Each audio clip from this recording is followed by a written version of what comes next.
کیا آپ جانتے ہیں کہ بانی پاکستان قائد اعظم محمد علی جناح کو ان کی زندگی کے آخری ایام زیارت میں واقع ان کی ریزیڈنسی میں گزارنے پہ مجبور کیا گیا تھا؟ ان کو ممنوع تھا کہ وہ کراچی میں رہیں، جو کہ پاکستان کا اس وقت دارالحکومت تھا۔ کیا آپ جانتے ہیں کہ جب قائد اعظم کی حالت بہت زیادہ خراب ہو گئی تو جو ایمبولینس کراچی سے کوئٹہ یا زیارت بھیجی گئی ان کو منگوانے کے لیے، وہ رستے میں خراب ہو گئی۔ بانی پاکستان کو بھیجی جانے والی ایمبولینس رستے میں خراب ہو گئی۔ جس بندے نے جس شخصیت کی وجہ سے جو ایک ملک وجود میں آیا ہو، اس کو ایک ایسی ایمبولینس بھیجی جا رہی ہے جس میں کوئی تکنیکی فالٹ تھا۔ وہ ایمبولینس رستے میں خراب ہو گئی اور قائد اعظم کی روح جو میڈیکل فیسلٹیز ہیں یا جو طبی معائنہ وہ بر وقت نہ ملنے کی وجہ سے قفص انصری سے پرواز کر گئی قائد اعظم کی روح۔ کیا آپ جانتے ہیں کہ قائد اعظم محمد علی جناح کے بعد ان کی جو بہن ہے محترمہ فاطمہ جناح، جن کو ہم کتابوں میں، نیوز میں، فیس بک پہ ہر جگہ مادر ملت کہتے ہیں یا لکھتے پڑھتے ہیں، ان کو ان کی زندگی کے دوران غدار وطن، یہودی ایجنٹ اور اس طرح کے القابات سے نوازا گیا۔ ایوب خان کو ڈیڈی کہنے والے ذوالفقار علی بھٹو نے جو ایوب کیبنٹ میں وزیر خارجہ کی فرائض سر انجام دے رہا تھا، آج آپ کے ہمارے باوجداد دنیا سے چلے گئے، لیکن بھٹو ابھی تک زندہ ہے۔ وہ بھٹو، اس نے محترمہ فاطمہ جناح کے کردار پہ انگلی اٹھاتے ہوئے، ان کے کردار کو مشکوک کرتے ہوئے مادر ملت، قوم کی ماں، میری ماں، آپ کی ماں کو پوچھا تھا کہ تم نے شادی کیوں نہیں کی۔ کیا آپ جانتے ہیں کہ محترمہ فاطمہ جناح کا جو انتخابی نشان تھا لالٹین، اس لالٹین کو ہتک کا سمبل بناتے ہوئے گجرانوالہ میں غلام دستگیر خان، جو کہ نون لیگ کے غلام دستگیر کا باپ تھا، اس نے ایک کتیا کے بچ کے گلے میں لالٹین پہنا کے گجرانوالہ کی گلیوں میں اس کو پھیرایا تھا، فاطمہ جناح کی ہتک اور تضحیک کرنے کے لیے، مادر ملت کی۔ یہ کیا ہے آپ کی جو قوم ہے، میری قوم ہے، اس نے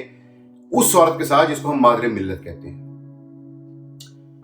لیکن خیر، یہ ساری باتیں بتانے کا مقصد، کیا آپ جانتے ہیں کہ مادر ملت محترمہ فاطمہ جناح کو سیاست سے روکا گیا، ان کو ان کا جو وہ الیکشن لڑ رہی تھی اس پہ شب خون مارا گیا، ان کو سیاست کرنے کی اجازت ہرگز نہیں دی گئی، یہاں تک کہ جب ریڈیو پاکستان میں وہ خطاب کر رہی تھی، خدا خدا کر کے کفر ٹوٹا، ان کو خطاب کرنے کی اجازت دی گئی قوم سے، مادر ملت کو۔ تو جب اس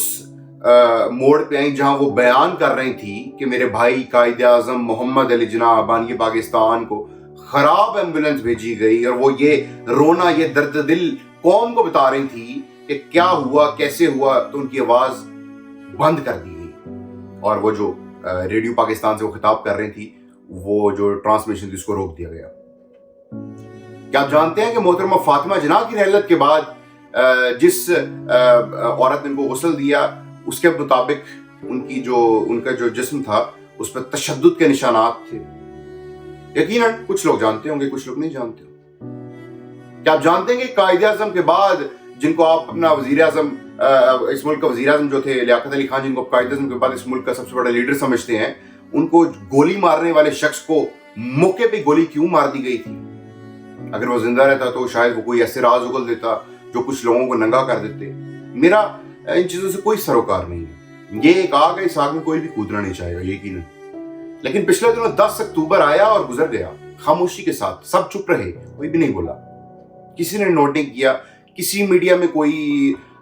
رپورٹ نہیں آئی، کسی ادارے میں کوئی تقریب نہیں ہوئی۔ 10 اکتوبر یہ وہ دن تھا جس دن آپ کے، ہمارے اس قوم کے محسن ڈاکٹر عبدالقدیر خان کو، ایٹم بم کے خالق جس نے اس قوم کو ایٹمی طاقت بنایا، عبدالقدیر خان، اس سائنسدان کو اس دنیا سے گئے ہوئے 2 سال بیت گئے تھے۔ دوسری برسی تھی ڈاکٹر عبدالقدیر خان کی۔ ڈاکٹر عبدالقدیر خان جتنی دیر زندہ رہے، اس نے ہمیں ایٹم بم بنایا، ایٹمی قوت بنایا، ایک ایسی چیز ہمارے پاس ہے ابھی تک جس کی وجہ سے انڈیا یا اس جیسے دوسرے جو